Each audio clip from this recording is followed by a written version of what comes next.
Hi, my name is Carmen Reyes. I'm from Caracas, Venezuela, and I'm gonna explain my policy comparison memo. That is bear arms policy. That I'm gonna be defining both and comparing both between Venezuela and the United States of America, right? Uh, so I already first start with the definition, the right to keep and bear arms. That I said that the right to possession of weapons consists of the right to the possession, use, and transport of weapons for purposes such as limited defense, sports, hunting, private sport, or another nature, without prejudice or other legal activities that may carry out without the same. So, after this, I explained the history of both countries, right? In Venezuela, there has never existed a policy that lets people bear arms since the beginning. The only people that could bear arms in Venezuela were the military, especially on the times that Simon Bolivar was going to independence the country. And looking for the independence of many other countries. The only people that were having weapons was the people that wanted to get independent and the military. That in that case, many of the people that work in the villages or that work on the field, they also were sent to battle, so they also have to carry guns.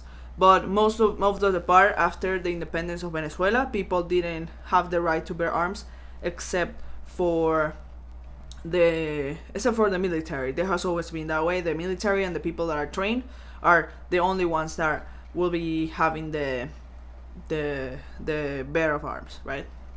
After a very long time, like 100 years later, in 1930, there was a deal, and also in 1950 there was also another deal explaining how people can have the right to bear arms, and they have to do an intensive process, psychological processes, to be able to have a gun. You have to have a lot of registrations, medical support, psychological support, that you are able to have a gun in your house. Uh, After this, people are wearing commonly looking for guns. That wasn't a thing. People are very scared of guns in Venezuela. They don't like guns at all. That's not a point of conversation in Venezuela. Hunting doesn't exist in Venezuela. That's not a recreation. That's actually abusing of animals. That's the way they teach the kids, like, guns are bad. Hunting is not recreational. People doesn't like that in Venezuela. I think it's because of culture and comparison with the United States, that even after the independence, one of the second amendment is the one saying that the people can bear arms and they have the right to bear arms in their houses. And it's very different, the cultures between both countries, and how the cultures affect both policies. In this case, is very different and very contradictory, especially when I read that the policy, and when it came from after the independence, is very clear that cultures actually affect the situations in many countries. Especially in the southern states in the United States, is more recreational than any others about the gun policy. Many people wanted to remove the gun policy in the United States because it has come with many disasters in the United States. I also established that this gun policy may have occurred into the mass shootings, and I explained in the United States there has been 3 terrible mass shootings, and the top 3 I explained: the Vegas shooting that had 58 deaths, 851 injuries, that was in 2017. Orlando nightclub, 49 deaths, 53 injuries. And Virginia Tech shooting, that was 32 deaths and 23 injuries. That was the worst shootings, and those controls didn't have any psychological investigations to the people that did this. They didn't have that. They just went to a store and buy the gun, and they did these mass shootings. That's what the first comparison I did in my work. The second is that mass shootings doesn't exist in Venezuela. That has never happened in Venezuela. Never has existed a mass shooting that a lot of people died in the same place because someone has a gun and wants to shoot everyone. That never had happened there. I think it's also because of the situation that people live in Venezuela. It's a very insecure country, but people uses guns to find resources for them to live, not because they just want to kill people.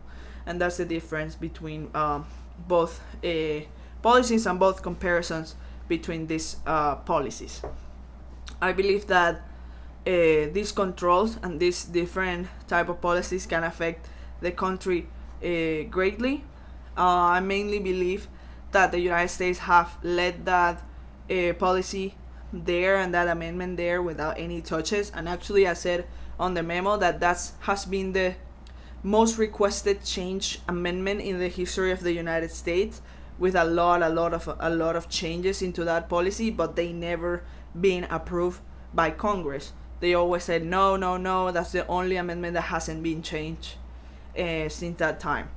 So it's very clear that the situations with the policy of guns is very clearly business for me in my aspect, that people just wanted to do that because of business or because of recreation or because whatever reason they had. But like, I feel that most of the people in the United States that is known for the mass shootings, actually, when you said the word mass shootings in Venezuela, the first country that comes to mind is the United States. That the United States is not a secure country because they let anyone that has a social security to buy a gun. So that shouldn't be that way. There should be more psychological profiles, or they actually forbidden for people that are not trained. I feel that would be a better way of doing stuff in this country, and in this case I will say that the policy implanted in Venezuela led to people to not come to a certain point that they have mass shootings. And I explained that people in Venezuela are armed because of different reasons that the country is living. The country is very insecure because they don't have resources, because the government doesn't work, and there's a lot of different reasons for that to happen. But in a case where a country not explained that from 1950s to 1998 there wasn't any problem with guns in Venezuela, because that policy of not having guns without permission or being military doesn't even work, and people were very scared of guns. They don't like them. So I feel that the policy in Venezuela works better, and I feel that for the United States to control and manage that situation, they should do the same. But I know they won't do the same because of the fact that it's a business. And that's my memo. That's the difference between both, and that's what I said on my paper. Thank you so much.